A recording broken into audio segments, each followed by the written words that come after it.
이번 영상은 광야에서 배운 일체의 비밀이라는 제목으로 실화를 통해 나누고자 합니다. 오늘 저는 제 인생의 한 고비이자 제 신앙 여정의 전환점이 된 이야기를 들려드리려 합니다. 여러분도 아마 살다 보면 누구도 가지 않으려는 길을 선택해야 할 때가 있으셨을 겁니다. 저는 1999년 9월 바로 그런 길을 선택했습니다. 저는 당시 누구도 지원하지 않은 비지방노동위원회로 전보 발령을 받았습니다. 선배들과 동료들은 다들 이렇게 말했습니다. 거긴 승진도 막혀있고 아무도 가려고 하지 않는 곳이야. 왜 하필 거기로 가려고 하지? 지방노동위원회는 전국 12개 도시마다 있었습니다. 하지만 전국에서 행정 7급에서 행정 6급으로 승진하는 데는 1년에 1명 승진에 불과했습니다. 말 그대로 노동부 소속기관 중 지방노동위원회는 승진 적체의 늪이었지요. 그러나 저는 오히려 그곳에서 집단적 노사 관계를 배우고 싶다는 열망이 있었습니다. 전보 신청한 지 불과 일주일 만에 인사 발령이 났습니다. 당시 이렇게 빠르게 전보 발령이 나는 일은 드문 일이었죠. 사람들이 기피하는 자리였기에 가능한 일이었습니다. 저는 부산에서 제 인생을 뒤흔든 사건을 만나게 됩니다.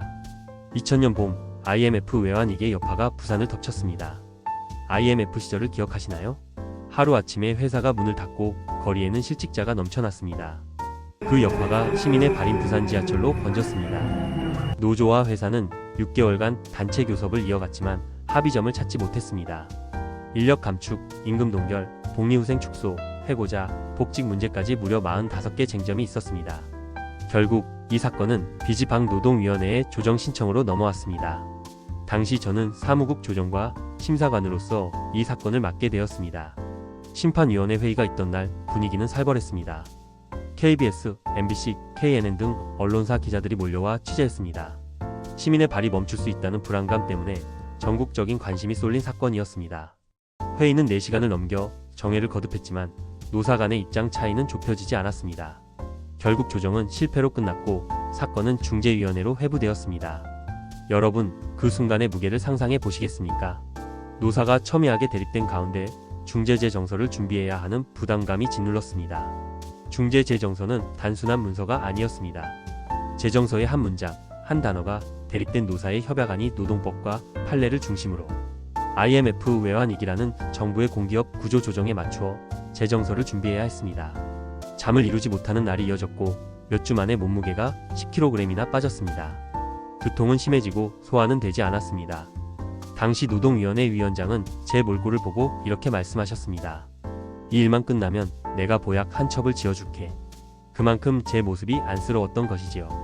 결국 중재위원회는 IMF 국난 극복이라는 대명제 속에서 임금 동결, 해고자 복직 제외, 퇴직금 누진제 폐지, 학자금 축소를 결정했습니다. 노조로서는 뼈아픈 후퇴였지만 국가적 위기 상황 속에서 불가피한 선택이었습니다. 이 재정서는 노사 양측이 반드시 따라야 하는 단체 협약과 동일한 효력을 가졌습니다. 재정서에 불복하여 파업을 하게 되면 불법 파업으로 간주되었습니다.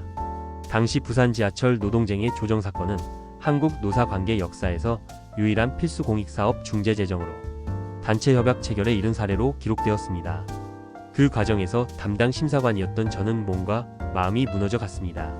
심한 두통, 소화장애, 불면증이 저를 짓눌렀습니다. 저는 지푸라기라도 잡는 심정으로 단전호흡 수련을 시작했습니다.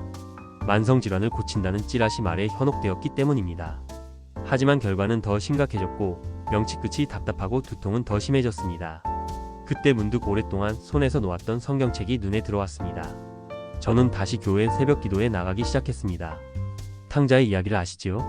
집을 떠나 방탕하다가 쥐엄 열매를 먹으며 비참하게 살다가 아버지의 집으로 돌아온 아들. 아버지는 그 아들을 달려나가 맞이하고 큰 잔치를 베풀었지요. 제가 바로 그 탕자와 같이 하나님과 멀리 떠나 있었지요.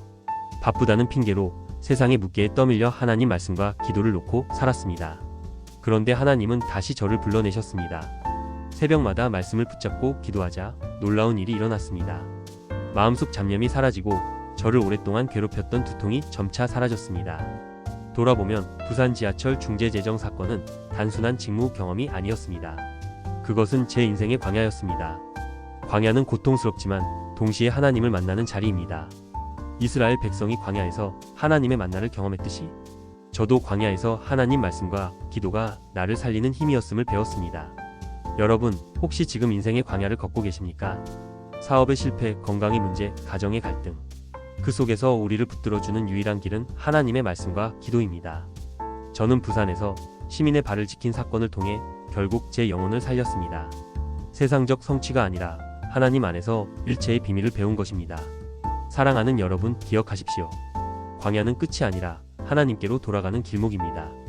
저처럼 광야에서 말씀을 붙잡고 새 힘을 얻으시길 축복합니다. 감사합니다.